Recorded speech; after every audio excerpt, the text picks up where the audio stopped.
নমস্কার বন্ধুরা, তোমাদেরকে এডুকেয়ারিং এ অনেক অনেক স্বাগত জানাচ্ছি। আজকে আমি তোমাদের সাথে শেয়ার করে নেব গ্রীষ্মকাল নিয়ে একটি ছোট প্রবন্ধ রচনা। ভূমিকা।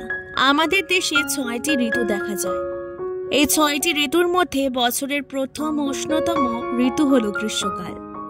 আমাদের দেশে বছরের শুরুতেই বৈশাখ এবং জ্যৈষ্ঠ মাসে গ্রীষ্মকালের আগমন ঘটে।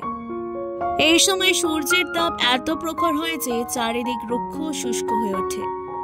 গ্রীষ্মের অনুভূতি এত মনোরম না হলেও গ্রীষ্মকালে নানান বৈচিত্র্য রয়েছে। সর্বোপরি প্রকৃতির কাছে গ্রীষ্মের দান অনেক। সময়সীমা। বাংলা ক্যালেন্ডারের বছরের প্রথম ঋতু হলো গ্রীষ্মকাল।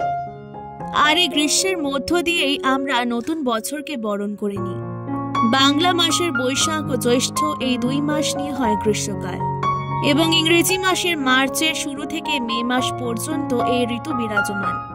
এই সময়ে সূর্যের উত্তরায়ণ ঘটে, ফলে উত্তর গোলার্ধে থাকা আমাদের দেশে উষ্ণতা ক্রমশ বাড়তে থাকে এবং দিন বড় ও রাত ছোট হতে থাকে।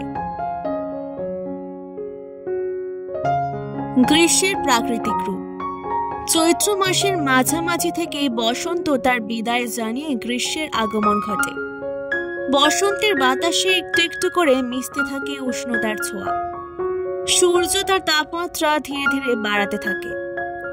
সূর্যের তাপ যেন পুকুর, ডোবা, নদী, খাল, বিলের জল শুষে নিতে থাকে। অসহ্য গরমে ও জলের অভাবে মানুষ সহ অন্যান্য প্রাণীরা প্রচন্ড কষ্ট পায়। মানুষ দুপুরে পরিশ্রম করতে পারে না। কৃষকেরা মাঠ ছেড়ে ছায়ায় আশ্রয় নেয়। এই সময় মাঝে মাঝে বজ্র বৃষ্টি সহ কালবৈশাখী ঝড় হয়, যার কারণে অনেক ঘরবাড়ি ও সম্পত্তির ক্ষতি সাধন হয়। গ্রীষ্মকালীন ফুল, ফল ও শাকসবজি। গ্রীষ্মকাল হলো ফল ফুলের ঋতু। এই সময় নানান ধরনের ফল ও ফুল পাওয়া যায়। আমাদের দেশের জাতীয় ফল আমের ফলন এই গ্রীষ্মকালেই হয়। এছাড়াও বিভিন্ন রসালো ফল যেমন জাম, কাঁঠাল, তরমুজ, লিচু, আঙ্গুর প্রভৃতি ফল প্রচুর পরিমাণে পাওয়া যায়। এছাড়াও বিভিন্ন সুগন্ধি ফুল যেমন বেল, জুঁই, রজনীগন্ধা, চাঁপা, গন্ধরাজ, টগর ফোটে এই সময়। শাকসবজির মধ্যে পাওয়া যায় উচ্ছে, পটল, ঝিঙে প্রভৃতি। উৎসব ও অনুষ্ঠান। গ্রীষ্মকালে চরম দাবদাহের মধ্যেও মানুষ মেতে ওঠেন নানান উৎসব অনুষ্ঠানে। গ্রীষ্মকালের শুরুতেই পালন করা হয় বাংলার নববর্ষ বা পয়লা বৈশাখ, যা বাঙালির জীবনের একটি গুরুত্বপূর্ণ উৎসব। বৈশাখ মাসের 25 তারিখে কবিগুরু রবীন্দ্রনাথ ঠাকুরের জন্মদিন পালন করা হয়। এই সময় গ্রামে গ্রামে বৈশাখী মেলা হয়। এই সময় পালিত হয় জামাই ষষ্ঠী ঘরে ঘরে। উপকারিতা ও অপকারিতা। গ্রীষ্মকালে দিন বড় হওয়ার কারণে মানুষের হাতে অনেক সময় থাকে, ফলে মানুষ অনেক কাজ করতে পারে। এছাড়া এই মৌসুমে প্রচুর সবজি ও ফলমূল পাওয়া যায়। গ্রীষ্মের প্রচন্ড গরমের কারণে বিভিন্ন প্রাণী কষ্ট পায়। এছাড়া এই সময়ে মশা মাছির উৎপাত বাড়ে, ফলে ডেঙ্গু, ম্যালেরিয়া, কলেরা বিভিন্ন রোগ হয়।